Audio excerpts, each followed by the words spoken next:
নতুন বছৰৰ শুভেচ্ছা জনাইছো। এটা মহিলাসকলে চিন্তা কৰি আছে 10,000 টকাটোৰ কথা কেতিয়া ক'ব, হয়নে? সেইটো চিন্তা কৰি আছে নে নাই? এতিয়া মই আপোনালোকক কৈছো, এই 10,000টো আপোনালোকে শেষ বুলি নাভাবিব, জুনতটো পাবই, এইটোলৈ কোনো টেনচন নাই। কিন্তু এই 10,000ৰ পিছত অহা বছৰ মোৰ মনত ইচ্ছা আপোনালোকক 25,000 টকা দিয়ে।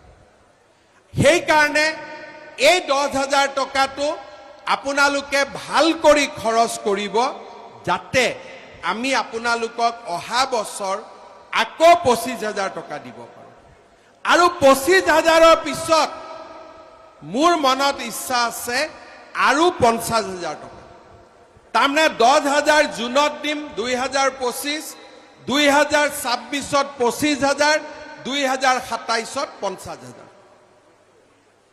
হজম হৈছে নে নাই? হজম হৈছে নে নাই? এটা বিশ্বাস কোনে কোনে কৰা নাই? হাত দাঙকচোন। বিশ্বাস কৰিছে নে নাই? এতিয়া এটাই কথা, টকাটোৰ যাতে সৎ ব্যৱহাৰ হয়, বাছ এইটোৱে হৈছে মোৰ ইচ্ছা। নিযুত মইনা দিম বুলি কৈছিলো, দিলো।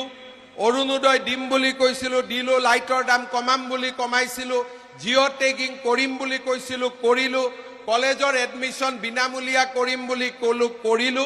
আজি মই দুটা নতুন কথা ক'লো। জুন মাহত 10,000 টকা দিম আৰু গেছৰ দামো এই বছৰতে 250-300 টকাও আপোনালোকক কমাই দিম।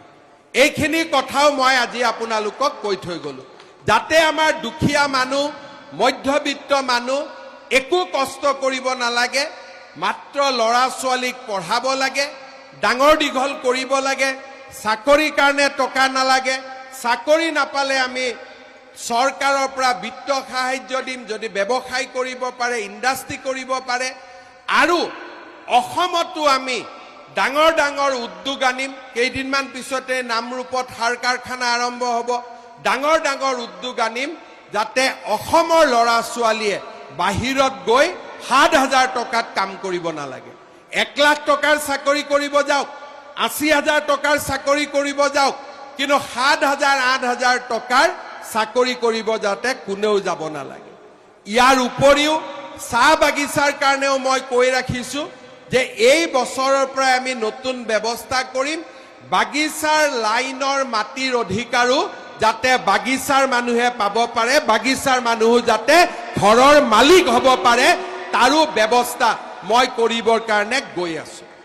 বিহুত গুৱাহাটীত গ'ল, ঝুমুৰ গুৱাহাটীত গ'ল। ভগৱানে কৰিলে অহাবাৰ বিহু দিল্লীত লৈ যাম, ঝুমুৰ দিল্লীত লৈ যাম। তাৰ মানে আমি আগুৱাই গৈ থাকিম, আমি পিছত নাহো, আমি আগুৱাই গৈ থাকিম। অসমখনক আমি আগুৱাই আগুৱাই লৈ গৈ থাকিম।